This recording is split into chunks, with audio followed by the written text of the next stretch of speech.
कुछ न कुछ अपन नया भी सीखें। तो आज अपन सीखेंगे कि कंप्यूटर की जब जनरली अपन जब घर पे कंप्यूटर चलाते हैं या यहाँ पर भी चलाते हैं तो कंप्यूटर है ना कुछ दिन तो अच्छा चलता है, कोई नया कंप्यूटर लाते हैं तो, और उसके बाद में वो धीरे धीरे स्लो होने लगता है। तो स्लो होने का क्या कारण है? स्लो होने के कई सारे कारण हो सकते हैं। कुछ हार्डवेयर कारण होते हैं, कुछ सॉफ्टवेयर कारण होते हैं। अब हार्डवेयर और सॉफ्टवेयर क्या होता है? हार्डवेयर बता सकते हैं कोई आप में से? हार्डवेयर किसको कहते हैं? ये मैंने पिछले वाली क्लास में भी बोला था। हाँ सर, वो मतलब जो कंपोनेंट्स ऐसे फिजिकल कंपोनेंट्स आउटपुट या इनपुट देने में यूज होते हैं वो होते हैं जो मतलब जैसे कि जिसको अपन टच कर सकते हैं, टेंजिबल डिवाइसेस। हाँ, आप बताओ। जैसे माउस, कीबोर्ड और आदि। हाँ, और कोई? आप क्या कह रहे थे? छू सकते हैं। और कंप्यूटर के वे पार्ट्स जो फिजिकली उपस्थित हैं, जिन्हें हम महसूस कर सकते हैं, छू सकते हैं। ठीक है, जैसे इस चीज़ को मैं अगर छू सकता हूँ तो ये क्या है? हार्डवेयर है। ये मार्केट में हार्डवेयर की दुकान होती है तो वहाँ पर क्या चीज़ें होती है? वहाँ पर लकड़ी के, लोहे के, स्टील के सारे आइटम मिलते हैं कि नहीं मिलते हैं? स्क्रू से लेकर के बड़े बड़े एकदम यूँ कैन तक मिलते हैं। तो वो सब क्या है? हार्डवेयर है। इसी प्रकार कंप्यूटर के वे पार्ट्स, जब भी हम कंप्यूटर की परिभाषा देते हैं तो अपने को क्या देना पड़ता है? क्या देना चाहिए? कंप्यूटर के वे पार्ट्स ऐसा जोड़ना चाहिए साथ में। नहीं तो अपन ने कह दिया जिसको छू सकते हैं वो सारा हार्डवेयर। अब मैं छू तो ये इसको भी सकता हूँ तो ये हार्डवेयर हो गया क्या? तो अपन क्या कहेंगे? कंप्यूटर के वे पार्ट्स जिन्हें हम छू सकते हैं वे सब क्या है? हार्डवेयर है। अब बताओ प्रिंस कुमार कि अगर अपन सीपीयू को खोल देते हैं, उसके अंदर रैम रोम वगैरह सब लगे हुए हैं, वो क्या कहलाते हैं? क्यों? लक्षिता बताओ। वो भी हार्डवेयर। कंप्यूटर खोल देंगे उसके अंदर भी हार्डवेयर है। मानसी क्यों? हाँ, कंप्यूटर के भले अंदर ही क्यों नहीं हुए पार्ट्स, लेकिन छू तो सकते हैं ना, तो वो क्या है? हार्डवेयर है। सॉफ्टवेयर किसको कहेंगे?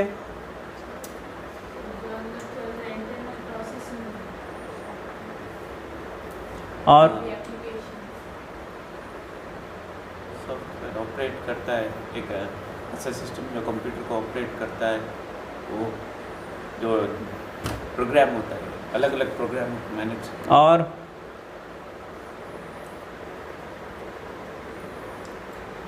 लोकल लैंग्वेज में कह सकते हैं कंप्यूटर के वे पार्ट जिसे हम छू नहीं सकते।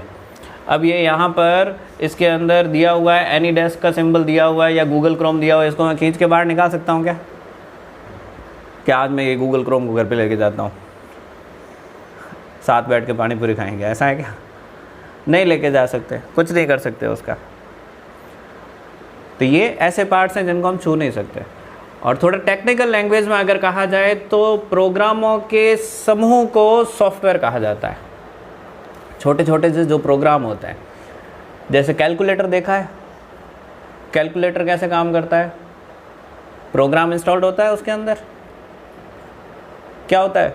दो वाला बटन, फिर प्लस का बटन, फिर 2 का बटन दबाने से क्या आएगा? रिजल्ट 4 आएगा। ये उसने प्रोग्रामिंग कर रखी है, तो वो क्या है? एक छोटा सा प्रोग्राम है। तो कंप्यूटर के अंदर ऐसे छोटे छोटे छोटे छोटे खूब सारे प्रोग्राम्स होते हैं। फॉर एग्जांपल MS वर्ड क्या है? एक सॉफ्टवेयर है ना। MS वर्ड को जब अपन ओपन करते हैं तो क्या होता है? इसके अंदर बोल्ड का आइकन एक दिया हुआ है, एक इटैलिक का दिया हुआ है, एक फॉन्ट का दिया हुआ है कि नहीं है? तो बोल्ड पे जैसे क्लिक करते हैं सेलेक्ट करके तो क्या हो जाता है? अक्षर गहरा हो जाता है, बोल्ड हो जाता है। तो बोल्ड एक प्रोग्राम है जिस पर क्लिक करने से क्या हुआ? अक्षर गहरा हो गया। इटैलिक एक प्रोग्राम है, अंडरलाइन एक प्रोग्राम है, टेबल एक प्रोग्राम है। ये सारे क्या है? प्रोग्राम है। तो इन प्रोग्रामों को मिला करके जब एक रूप दिया जाता है, किसी एक दिशा में काम किया जाता है, किसी एक मेथड के साथ काम किया जाता है, तो वो क्या कहलाता है? सॉफ्टवेयर कहलाता है। इन प्रोग्रामों का समूह सॉफ्टवेयर कहलाता है। अब सॉफ्टवेयर कुछ होते हैं परमानेंटली जो कंप्यूटर के साथ इंक्लूड होते हैं, उनको बोलते हैं सिस्टम सॉफ्टवेयर। क्या बोलते हैं? System software. और कुछ सॉफ्टवेयर ऐसे होते हैं जो अपन अलग से इसमें इंस्टॉल करते हैं। जो सॉफ्टवेयर उसमें पहले से इंस्टॉल है उसको बोलते हैं सिस्टम सॉफ्टवेयर। और एप्लीकेशन सॉफ्टवेयर किसको बोलते हैं? जिसको अपन अलग से इंस्टॉल करते हैं। तो ये जो MS Word, Excel, PowerPoint ये भी है ना, ये भी अपन ने अलग से डाले हुए हैं इसके अंदर। हो सकता है आपके घर पे कोई कंप्यूटर पुराना सा पड़ा हो तो उसके अंदर नहीं भी हो। तो कई लोग कहते हैं कि वो अभी कल ही एक लेडी स्टूडेंट है, उन्होंने बोला मेरे को कि मेरे घर पे जो कंप्यूटर है ना वो अभी 4 दिन हुए हैं लेकिन उसके अंदर वर्ड है ही नहीं, तो मेरे को दूसरा कंप्यूटर लेना है।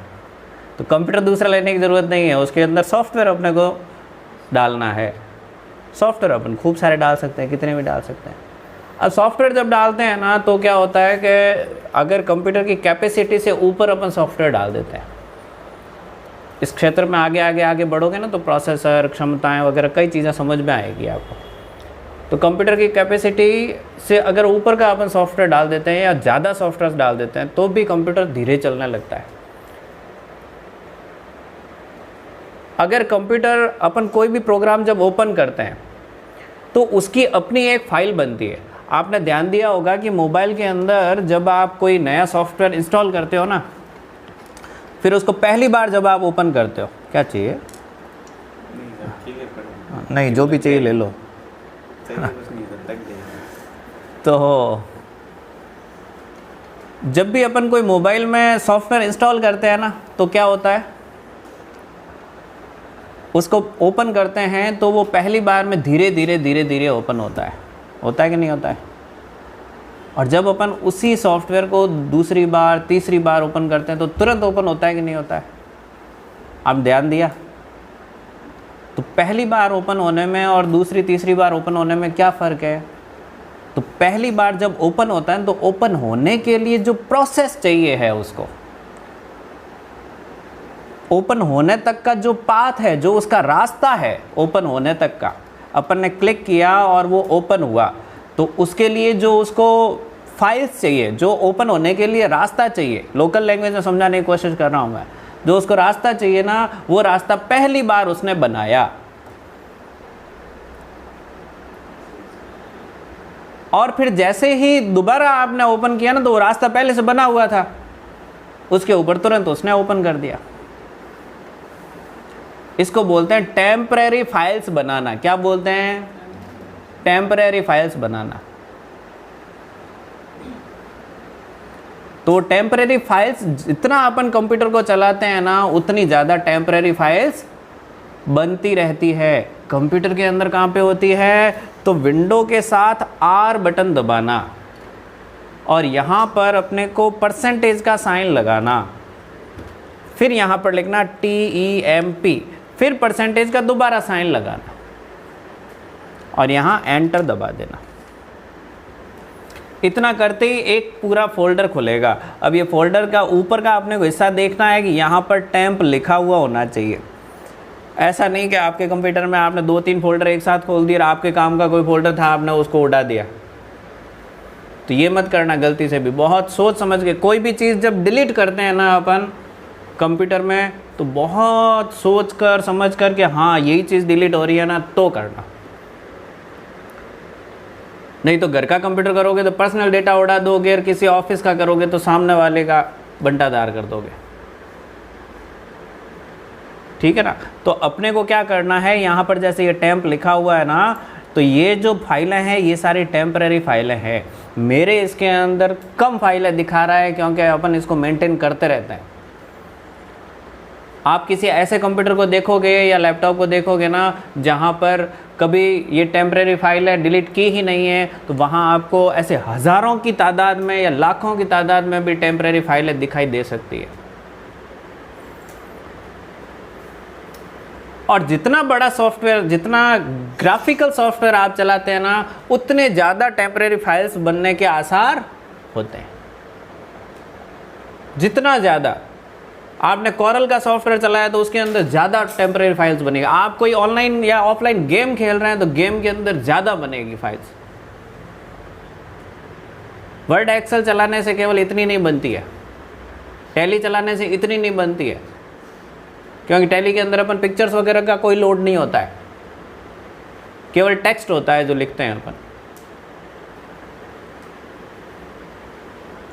तो अब इसको कैसे हल्का करना, तो इसको सिंपल चीज़ है, इसको सेलेक्ट ऑल कर देना और यहाँ से डिलीट कर देना। डिलीट करने पर ये वैसे तो सारी डिलीट हो जाएगी, लेकिन जो बैकग्राउंड में रनिंग होगी, जो अभी मैं ये प्रोग्राम चला रहा हूँ तो इसकी भी तो एक फाइल बन रही है ना, तो वो जो फाइल बन रही है ना, मैं क्या करूँगा, उसको डिलीट नहीं कर सकता, क्योंकि वो तो चल रही है, अभी बैकग्राउंड के अंदर चल रही है। तो अपन यहाँ पर do this all for current time पर क्लिक करके यहाँ से स्किप कर देंगे, यानी कि इस एक दो फाइलों को छोड़ दो भले ही, इसको अपन डिलीट नहीं कर सकते, और इतना तो रहता ही है। तो इसमें सारा यूँ डिलीट करने के चक्कर में नहीं पड़ना। दूसरा एक और ऑप्शन होता है, विंडो के साथ R दबाकर प्रीफेच लिखना। क्या लिखना? प्रीफेच। ये भी टेम्परेरी फाइल्स होती है, इसको एंटर दबाना। अब यहाँ पर भी फाइल्स होगी, ये देखिए ये सारी फाइल्स है, ये भी काम की नहीं है। यहाँ ऊपर ज़रूर देख लेना कि भाई सही लिखा हुआ है ना, मेरा कोई काम का तो फोल्डर नहीं आ गया ना गलती से, तो इसको सेलेक्ट करना, यहाँ डिलीट करके। अब देखो इसमें भी जो करंटली फाइल चल रही थी ना वो रख दिया, डू दिस ऑल कर दो और स्किप कर दो। अब इसको यहाँ से क्या कर दिया अपन ने, क्लोज कर दिया। अब यहाँ पर आप आकर के देखेंगे ना, तो जो अपन डिलीट करते हैं ना कंप्यूटर के अंदर, वो कहाँ पर जाता है, रिसाइकल बिन में जाता है। कंप्यूटर एक सुविधा देता है, कंप्यूटर ऐसा मानता है कि कंप्यूटर चलाते चलाते हो सकता है कि आपसे कुछ गलती से डिलीट हो गया हो। वर्ड में जो अक्षर डिलीट होता है वो वापस अंडू से ही आता है, वो रिसाइकल बिन का कोई लेना देना नहीं। हाँ, वर्ड की फाइल को खुद को अगर आप यहाँ से डिलीट कर देते हो तो डिलीट करते ही वो कहाँ पर चला जाएगा, रिसाइकल बिन में। विंडो 10 और अबव के जो वर्जन है वहां पर पूछा नहीं जाएगा आपसे कि डिलीट करना है कि नहीं करना है, पिछले वालों में पूछता था। इसमें खूब सारे ऐसे सॉफ्टवेयर होंगे जिसमें आपसे पूछा नहीं जाएगा। तो जो भी आपका रिसाइकल बिन के अंदर आ गया है, आपने जो टेम्परेरी फाइलें डिलीट की है या फिर उससे पहले का कुछ डिलीट किया हुआ है, तो वो सारा का सारा इसके अंदर स्टोर हो रहा है। अभी रिसाइकल बिन कहाँ पर चल रहा है, कंप्यूटर में ही चल रहा है। तो जाहिर सी बात है कि कंप्यूटर पे लोड तो ख़त्म हुआ ही नहीं। अपन ने क्या किया, एक जगह से हटा के दूसरी जगह फोल्डर पे डाल दिया। रिसाइकल बिन भी तो एक फोल्डर ही है ना। तो अपने को क्या करना है, यहाँ से भी डिलीट करना है। ये देखो ये इतनी फाइल है, कितनी फाइलें हैं, तो 388 फालतू फाइलें आ गई है। ये देखिए, अब अपन क्या करेंगे, तो इसको भी डिलीट करना पड़ेगा। तो इसको भी खाली कर दीजिए, सेलेक्ट ऑल करिए और यहाँ पर जैसे ही डिलीट दबाएंगे ना, ये पूछेगा are you sure you want to permanently delete these 388 items. Permanently delete हो जाएगा, उसके बाद वापस आपको ये फाइलें नहीं मिलेगी। समझ में आया? ये डेस्कटॉप पे ही आपको मिल जाएगा। और डेस्कटॉप पे अगर नहीं मिलता है ना अपने को, तो एक तो अपन यहाँ से सर्च भी कर सकते हैं, और सर्च नहीं मिलता है डेस्कटॉप पे अपन लगाना चाहते हैं, तो यहाँ पर्सनलाइज में जा कर के और यहाँ अपन आइकन से भी ले सकते हैं। या ना थीम वगैरह ले करके यहाँ से ये थीम में मैनेज करके यहाँ से भी अपन डेस्कटॉप आइकन पे जा कर के यहाँ से रिसाइकल बिन ले सकते हैं। इसको अगर मैं टिक मार्क हटा करके अप्लाई कर दूंगा ना, तो डेस्कटॉप से हट जाएगा, और यहाँ से टिक मार्क लगाऊंगा वापस तो रह जाएगा। तो अगली क्लास के अंदर अपन क्या सीखेंगे, डेस्कटॉप के बारे में और कई चीज़ें सीखेंगे।